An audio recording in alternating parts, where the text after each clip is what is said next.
Bien, mesdames et messieurs, bonjour. C'est pour nous une joie et une fierté d'une et l'autre profonde et sincère que d'accueillir aujourd'hui Georges Mouhamad. Il est archéologue et il travaille sur les sites urbains les plus anciens de l'humanité, au 3e millénaire avant notre ère. Il est spécialiste de la céramique, du bronze ancien au Proche-Orient. Il a travaillé en Syrie, il va nous expliquer tout ça, dans les plus grands sites de l'ouest du pays, dans la région de Homs, mais aussi dans la citadelle de Damas, à Bassora, etc. Et il travaille aujourd'hui, il a enseigné à Damas, il a fouillé à Damas, il a commencé ses études, il les a poursuivies à l'université de Lyon 2, où il a soutenu sa thèse, il va nous le dire, et où il poursuit aujourd'hui ses travaux dans le cadre du laboratoire Archéorient de la Maison de l'Orient et de la Méditerranée de l'université de Lyon 2. Tout cela, il va nous l'expliquer. Il va nous expliquer ce que c'est que la pratique archéologique, ce que c'est aussi que de faire l'archéologie de sites qui sont à la fois éloignés dans le temps, évidemment, mais aussi aujourd'hui dans l'espace, ce que c'est que pour un archéologue d'être séparé de son terrain. Parce que s'il peut poursuivre ses travaux en France aujourd'hui, je devrais dire, si la France académique peut aujourd'hui bénéficier des travaux de Georges Mouhamad, c'est dans le cadre, et je voudrais quand même en dire un mot, dans le cadre d'un programme national qui s'appelle le programme d'aide en urgence des scientifiques en exil, PAUSE, qui fait partie d'ailleurs de ces initiatives dont on parlait avec Jean-François Corti, c'est-à-dire des initiatives de gens qui ne cherchent pas à dire que ce qu'ils font, là je parle des universitaires ou des chercheurs, ce qu'ils font est mieux que ce que d'autres feraient, mais qui simplement font ce qu'ils ont à faire là où ils sont. Nous sommes des chercheurs dans les universités, dans les centres de recherche, qui nous sentons non seulement des liens de solidarité, mais simplement de travail. Ça fait 30 ans qu'il y a des missions franco-syriennes en Syrie, avec des collègues, des amis parfois, qui sont dans des régions en guerre ou en grand danger, dans des pays qui font la guerre à l'intelligence. Et pour cela, pour les chercheurs de Syrie, d'Irak, du Yémen, de Turquie, du Venezuela, eh bien, en octobre 2016, à l'issue d'un colloque au Collège de France qui s'appelait Migration, réfugiés et exil, Thierry Mandon, ici présent, qui était secrétaire d'État chargé de l'enseignement supérieur et de la recherche, a annoncé la création d'un programme national qui aiderait donc l'accueil des scientifiques en exil. Et quelques mois plus tard, en janvier 2017, donc, ce programme était installé. Et je voudrais l'en remercier parce que je sais que ce genre d'initiative ne peut pas aboutir sans une volonté politique.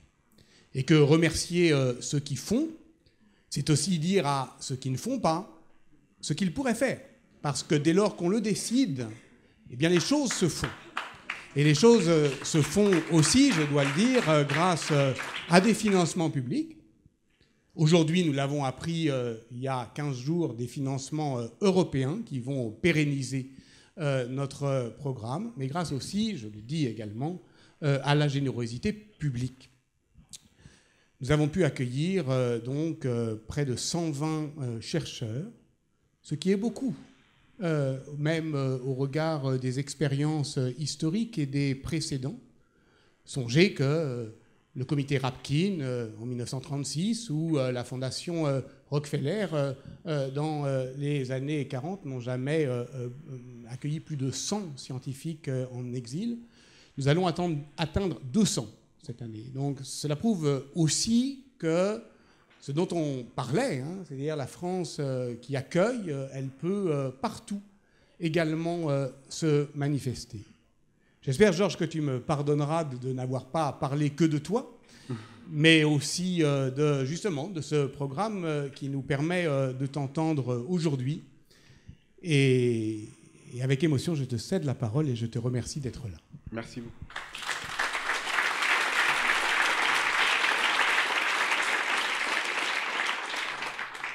Bonjour à toutes et à tous.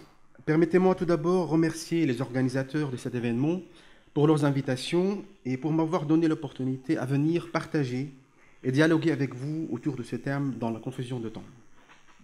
Je vais me présenter quand même un petit peu.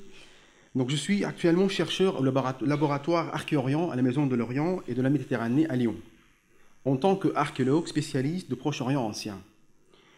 Je suis actuellement en France et parmi vous grâce à une bourse de programme PAUSE, donc le programme national d'aide à l'accueil en urgence des scientifiques en exil. J'ai commencé à participer à des fouilles archéologiques en Syrie lorsque j'avais 17 ans. Et depuis, cette passion ne m'a jamais quitté. Elle a ainsi orienté tout mon parcours universitaire. Après avoir obtenu une licence en archéologie à l'université de Damas, j'ai été nommé assistant, c'est-à-dire chargé de cours à l'université de Damas, au département d'archéologie.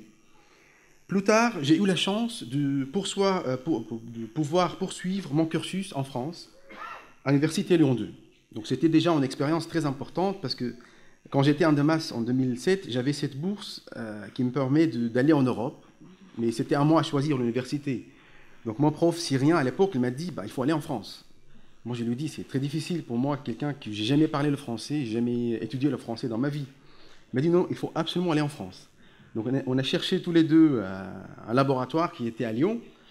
Et parce que je travaille sur l'archéométrie, on dit. C'est-à-dire toutes les mesures chimiques qu'on applique sur les objets archéologiques, physico-chimiques. Donc pour cela, j'ai choisi la ville de Lyon. Et donc il m'a dit, vous avez quelques mois, il faut faire quelques cours. C'était au Centre culturel français à Damas. Donc j'ai fait quelques cours de français et je suis arrivé en France. Donc c'était un très bon choix pour moi parce que c'est un pays que j'aime bien. Et j'aime bien quand même la langue française que j'ai jamais parlé avant en Syrie. Mais malheureusement, moi et mon prof syrien, on trouve tous les deux maintenant en Europe, en exil. En Syrie, en plus de responsabilités d'enseignement à l'université de Damas, j'ai été en charge entre 2002 et 2011 de plusieurs programmes archéologiques dans la partie occidentale du pays. J'ai ainsi dirigé les fouilles de sites d'une grande importance pour la connaissance du Proche-Orient durant la période du 3e millénaire. Donc, la 3e millénaire en Syrie, plus ou moins, c'est la période quand on parle des premières cités-États, des premières villes. Il n'y avait pas des villes avant cette période. Pour cela, ça m'intéresse, cette période.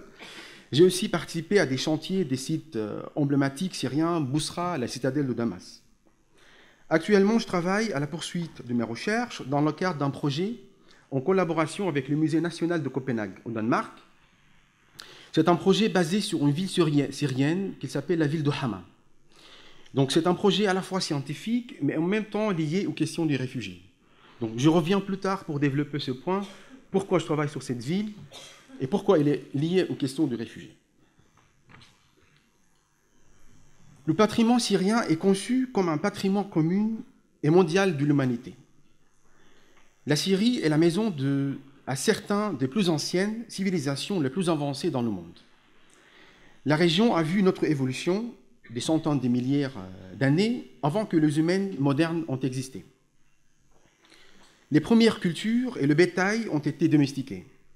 Le règlement ultérieur a donné lieu à la première ville des États, écriture développée, et il y a la création d'épopées littéraires, arts, sculptures, et l'expansion des commerces bientôt suivis.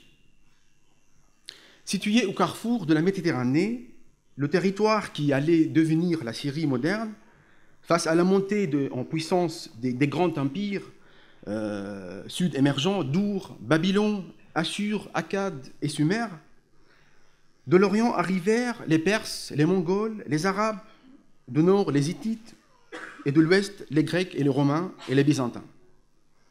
Et finalement, les forces de croisade des rois de l'Europe. Des tribus nomades connues dans la Bible chrétienne, comme les Cananéens, les Araméens, est venue, conquis et se sont installés. La Syrie a finalement été absorbée dans l'Empire ottoman, transmis au contrôle français après la Première Guerre mondiale, et enfin accédé à l'indépendance après la Seconde Guerre mondiale. Les résultats de cette réunion des États, d'empires et les religions est complexe et unique, trouve nulle part ailleurs dans le monde.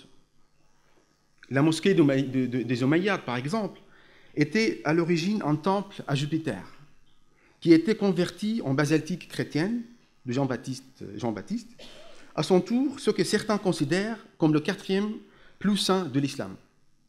Saladin, l'ennemi du roi Richard Cœur de Lyon, était enterré ici, dans cette mosquée.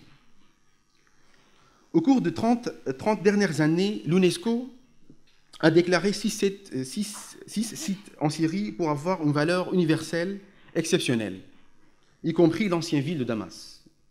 Il a ajouté à la liste de patrimoine mondial. Mais maintenant, cette histoire et la paix construite sur elle est plus que jamais menacée. Et le patrimoine culturel est dans la ligne de mire. Quand les gens parlent de la destruction de patrimoine, ils pensent d'abord à grands monuments détruits en ruine. Pourtant, ces monuments sont des gens et c'est avec des gens que toutes les discussions de patrimoine doivent commencer et se terminer. Le patrimoine est bien plus que les structures construites. Il est sur les croyances et les pratiques incorporelles qui leur sont associées et les valeurs qui leur sont attribuées, ainsi que celles qui peuvent avoir aucune manifestation matérielle. Parler de la destruction du patrimoine archéologique en Syrie, c'est s'engouffrer dans un débat à la fois difficile et chimérique. En effet, regardez ce qu'il était la Syrie avant 2011 et ce qu'il est aujourd'hui ne peut entraîner qu'un malaise qui touche le fond de notre conscience. Après 2 années de soulèvement pacifique et 5 années de guerre sanglante, les profonds changements que connaît la Syrie vont engendrer une société séparée de ses valeurs nobles. Nous voici donc en face d'un grand malheur, d'une fatalité destructive qui va engendrer un désastre aux multiples aspects. Cette fatalité ravage toute la société syrienne et creuse des fractures profondes à cause d'un pouvoir politique qui, loin de protéger la liberté et les valeurs de son peuple. Ainsi, dès le premier jour, au nord, de barbares armés de haine se plaient au carnage de la dévastation de tout qui est humain. Ils s'acharnent à exterminer l'homme et son histoire par un comportement guidé par une volonté d'effacer la racine de notre héritage archéologique. Le patrimoine syrien durant la guerre syrienne et depuis l'année 2011 a fait l'objet d'importantes et attendues destructions, par tirs et bombardements et aussi par occupation illégale et pillage des sites. La plupart des centres anciennes des villes importantes ont été atteints par des projectiles de tout calibre. Presque tous les sites syriens classés au patrimoine mondial à l'UNESCO ont été endommagés ou détruits. Et pour compléter ce désastre, le pillage des sites archéologiques est devenu une source de revenus pour les combattants et certains habitants soudoyés par des riches trafiquants internationaux d'œuvres d'art. Si maintenant je peux présenter plus ou moins la chronologie du conflit et comment on a réagi en tant que des archéologues syriens sur place en Syrie ou en exil. Durant la première phase du conflit qui s'achève vers le milieu de l'année 2013, le tissu urbain de 2 centres historiques, Homs, Daraa dans le sud, est gravement endommagé. Et plusieurs monuments du Moyen-Âge, en particulier religieux, en sont détruits. De plus, avec l'intensification des affrontements, plusieurs sites archéologiques sont gravement touchés. À cette même époque, des réseaux organisés de trafic ont profité de l'absence de l'autorité de la Direction générale des antiquités syriennes pour intensifier des creusements clandestins dans les sites classiques dans le but de récolter des objets précieux, donc mosaïques, statues, objets en or, etc., destinés principalement au marché de l'art en Europe, aux États-Unis ou dans le pays du Golfe. Le pillage de certains musées a dû commencer presque en même temps et les informations disponibles attestent le vol de plusieurs caisses remplies des antiquités. En même temps, il est important de dire que l'autorité archéologique syrienne a fait un très bon travail. Toutefois, la personnalité du directeur des antiquités et des musées a facilité un grand nombre d'incitatives dont la plus décisive était de garder de contact avec toutes les régions syriennes et toutes les parties syriennes. En même temps, débuter l'application d'une politique de mouvement de collection muséale vers Damas afin de protéger des pillages. En même temps, nous, en tant qu'archéologues syriens ou archéologues étrangers qui ont travaillé déjà en Syrie, on a commencé à préparer ce qu'on dit les listes rouges. C'est une liste sur les objets culturels en danger. Sont des outils pratiques destinés à empêcher le trafic illicite d'objets culturels. Elle sert également à illustrer des catégories de biens culturels les plus exposés au trafic illicite. Donc tout ça, c'était vers 2011-2012. Vers la fin de l'année 2012, commencent à se multiplier ces signes de destruction d'importants éléments du passé de la Syrie. Nous assistons à la dissolution pratiquement systématique de l'identité antique de la société syrienne. Le soulèvement se transforme au fil de l'année 2013 en un affrontement sanglant et où le patrimoine archéologique est particulièrement visé. Au cours de cette même année, une deuxième phase s'ouvre. Elle va durer presque une année et demie et se solder par des dommages massifs, en particulier dans la vieille ville médiévale d'Alep. Donc Alep est la métropole du Nord, l'une des plus vieilles villes dans le monde, constamment habitée depuis au moins 4000 ans avant Jésus-Christ, a été reprise totalement en décembre 2016 par le régime syrien, après plus de 4 ans de combats acharnés contre les rebelles. Environ 60% de la vieille ville d'Alep, classée au patrimoine mondial de l'humanité, a été gravement endommagée et 30% totalement détruite, selon un rapport publié par l'UNESCO en 2016. Parmi les joyaux endommagés dans la vieille ville, le souk, avec ses boutiques parfois centenaires aux portes de bois, avait été partiellement détruit par les flammes en 2012. En avril 2013, le minaret seljokide de la mosquée des Umayyads s'est effondré. La grande mosquée d'Alep a subi des dégâts considérables, tout comme la citadelle d'Alep, de nombreuses mosquées et des églises et des hammams. Au cours de cette deuxième phase, la direction des antiquités et des musées cherche à maintenir des relations de collaboration avec des archéologues étrangers afin de reconstruire un climat de confiance loin des aléas politiques. En revanche, au niveau intérieur, la situation est ingérable, car son contrôle sur la région et les sites archéologiques est de plus en plus faible dans toutes les parties orientales du pays. De même, la direction est dans l'incapacité de protéger des musées aux collections parfois très importantes, tels les musées d'Alep et les musées de Palmyre. La troisième phase de déroulement du conflit signe l'échec de toute tentative extérieure d'imposer la paix. En l'absence des victoires de l'une des parties, la protection des antiquités est vouée à la faillite.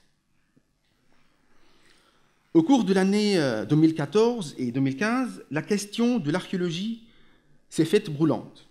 D'une part, à cause de l'intensification du commerce illicite vers la Turquie, d'autre part, en raison de la destruction d'une série de statues en pierre de grande valeur par des groupes islamistes ou l'État islamique, notamment des sculptures classiques et de plusieurs bustes de Palmyre.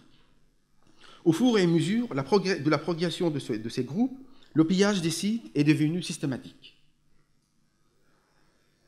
Il est important de préciser que durant cette phase, les différents groupes ont rivalisé dans la destruction féroce du patrimoine archéologique et montré une grande capacité d'adaptation aux nouvelles circonstances du commerce illicite des objets. Précisons à ce propos la maîtrise surprenante acquise par les membres de l'État islamique dans l'organisation et le contrôle des fouilles clandestines et au commerce illicite des antiquités. D'une certaine façon, ils n'ont pas seulement une influence sur le trafic, ils ont également réussi à l'ordonner depuis le terrain par la délivrance de permis régularisant en quelque sorte le pillage. Face à l'enjeu colossal représenté par la protection du patrimoine syrien, à l'ampleur du désastre, plusieurs associations ont mis en action des équipes de bénévoles afin de contribuer à des actions urgentes. Le tout sans planification ou, en tout cas, sans aucune coordination qui dépasse le niveau préliminaire de l'annonce des nouvelles en provenance du pays. Le résultat est que ces associations se sont livrées à une série polémique, violente, qui, combinée à des attaques parfois publiques, ont désespéré et démotivé le milieu concerné. Dès lors, chacun s'est posé comme détenteur de la vérité et de dénigrer l'autre, qui représentait à ses yeux l'inefficacité de la détresse.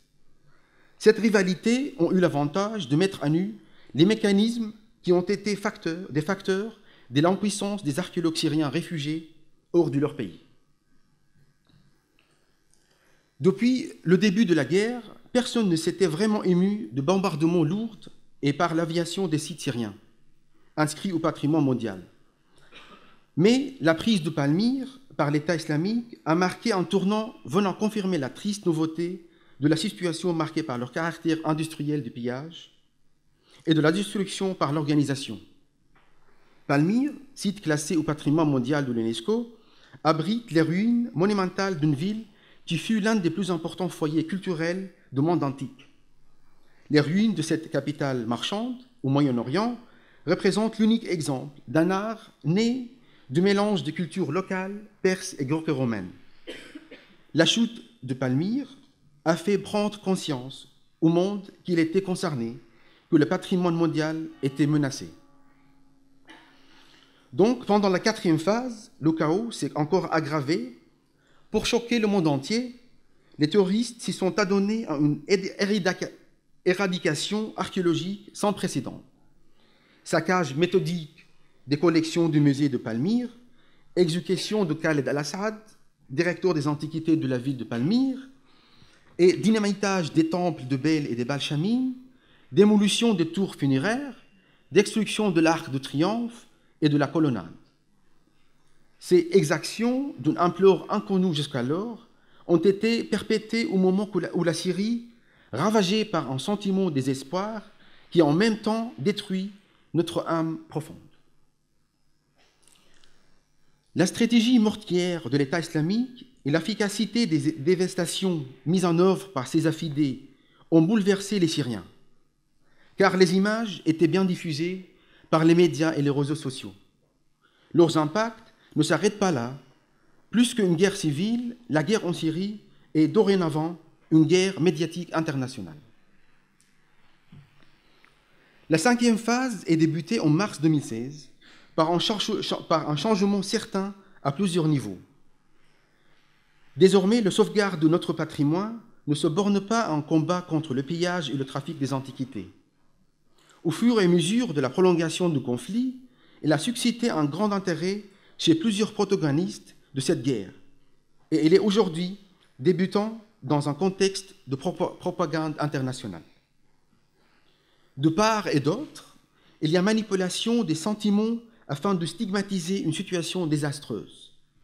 Cette propagande cherche à développer des objectifs liés à la sauvegarde du patrimoine et en rattachant à des intérêts politiques sous une forme effrayante. Mais là n'est pas plus grave.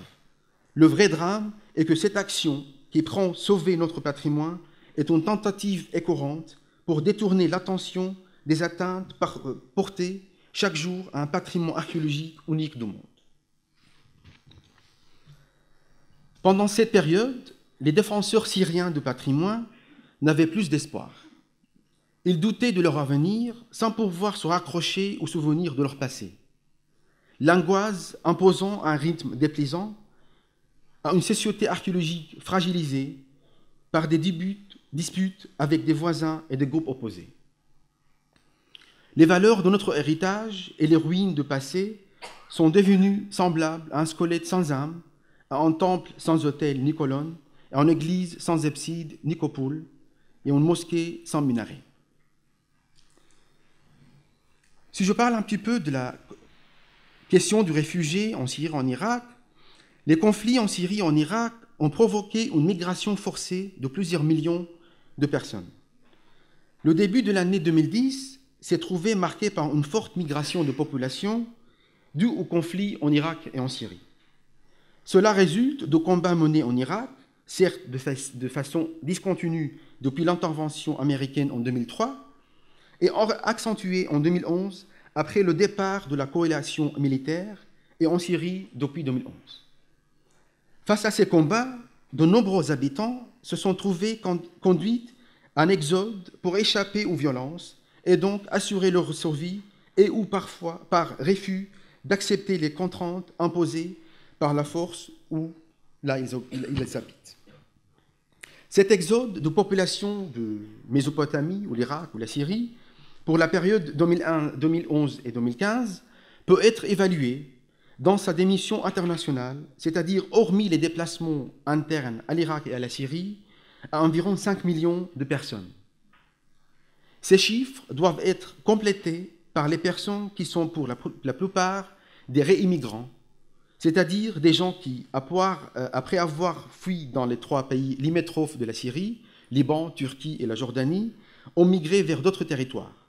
On peut parler à peu près de 1,5 million dans l'Union européenne, dont plus de 4/5 en Allemagne et en Suède, et quelques dizaines de milliers dans les pays non européens.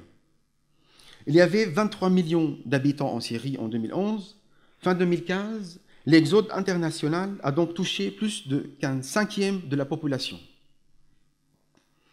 Cet exode a bien sûr touché les archéologues, soit syriens ou irakiens. Plusieurs archéologues ont quitté la Syrie sur un bateau, comme nombre d'autres réfugiés. Désormais, on partage l'exil et la douleur face à la destruction de nos pays. Moi, personnellement, j'ai vécu des expériences depuis la guerre en Irak. Donc, en 2003, on est après la guerre en Irak, et maintenant avec ce qui se passe en Syrie. Donc, bien sûr, après la guerre en Irak, nous, en tant que Syriens, on a senti la guerre même déjà en 2001. Moi, je me souviens, en 2001, j'ai travaillé avec une mission américaine. On a fouillé un site archéologique qui se trouve à l'extrémité nord-est de la Syrie. Donc, on était à peu près à 600 mètres de la frontière irakienne.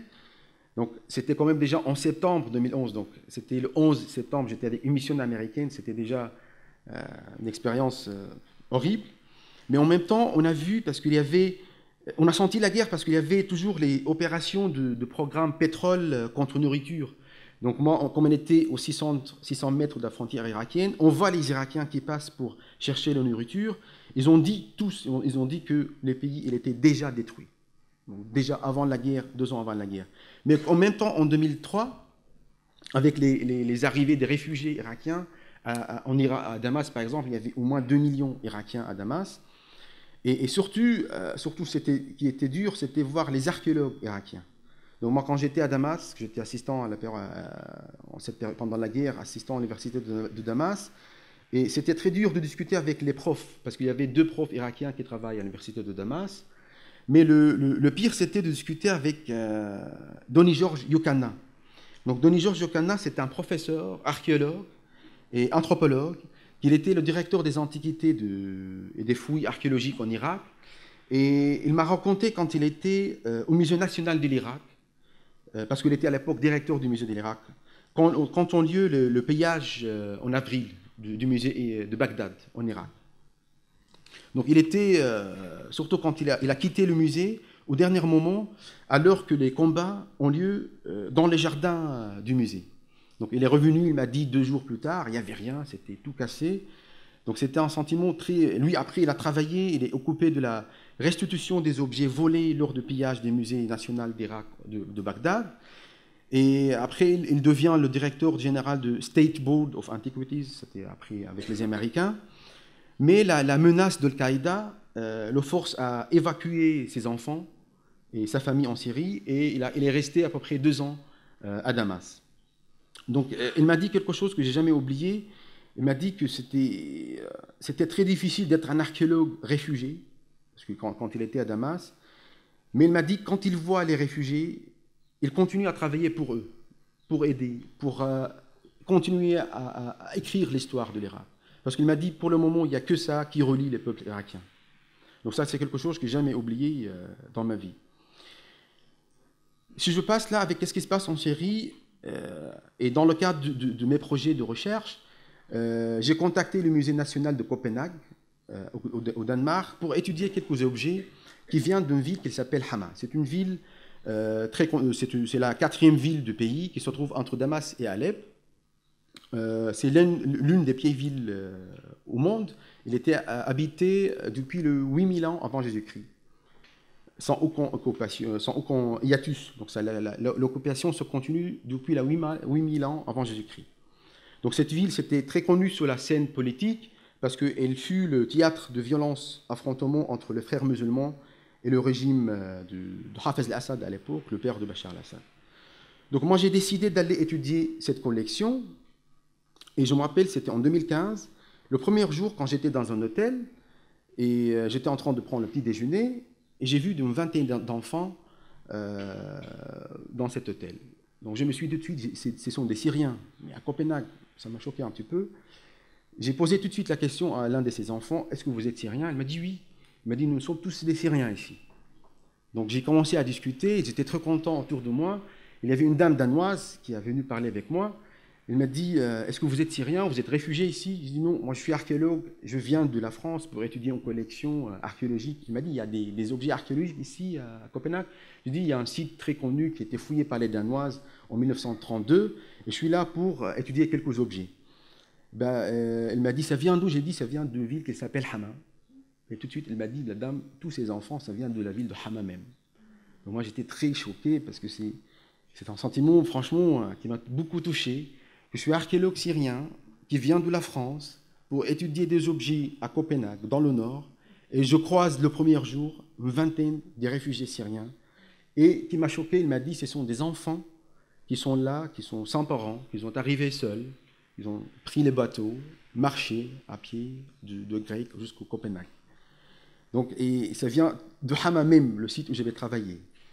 Donc pour cela, tout de suite, j'ai souvenu qu'est-ce qu'il m'a dit Giorgio Canna, le directeur du musée d'Irak, je dois faire quelque chose pour ces enfants.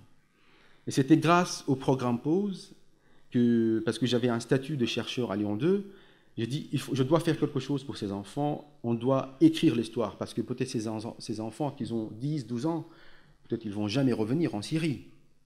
Mais on doit écrire l'histoire, on doit continuer à écrire l'histoire pour ces enfants.